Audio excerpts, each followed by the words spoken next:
রিতা ঘোষ, নবদ্বীপ বিদ্যাসাগর কলেজের এনএসএসের একজন ভলেন্টিয়ার।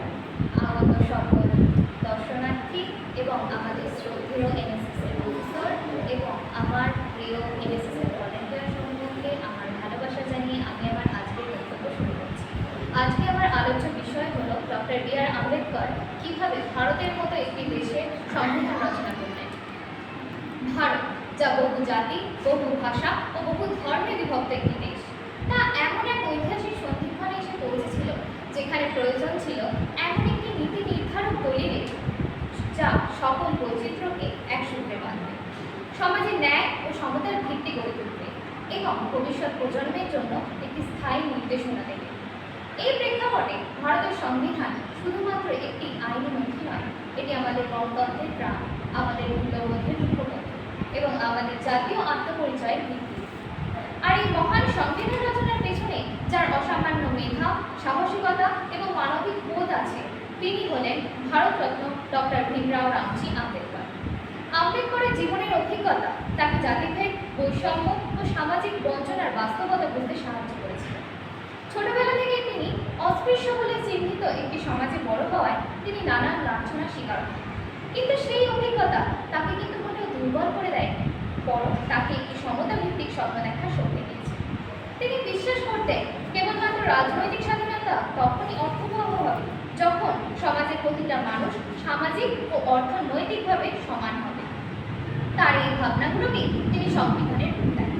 সংবিধানের মাধ্যমে তিনি এমন একটি কাঠামো তৈরি করেন যেখানে কোনো নাগরিক জাত, ধর্ম, লিঙ্গ বা ভাষার কারণে বৈষম্যের শিকার হবে না।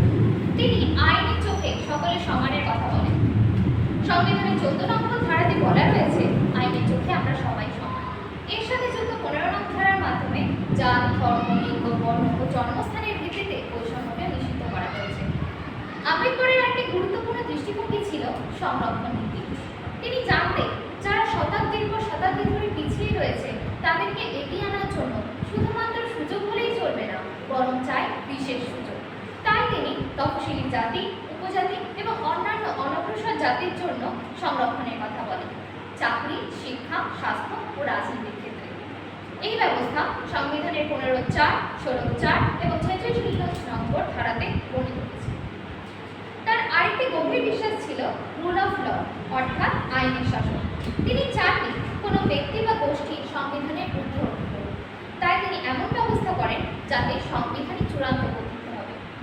তাই সংবিধানের কাঠামো এমনভাবে তৈরি করা হয় যাতে তা প্রয়োজন অনুসারে পরিবর্তনযোগ্য, আবার 368 নং ধারা অনুযায়ী তার মৌলিক কাঠামো কিন্তু অপরিবর্তনীয়। সবচেয়ে গুরুত্বপূর্ণ বিষয় হলো আম্বেদকর সংবিধানকে নিছক একটি শাসন ব্যবস্থার নথি হিসেবে দেখেন। তার চোখে এটা ছিল একটি সামাজিক বিবর্তনের তৈরি। তিনি বলেছিলেন, I measure the progress of a community by the degree of progress which women have achieved.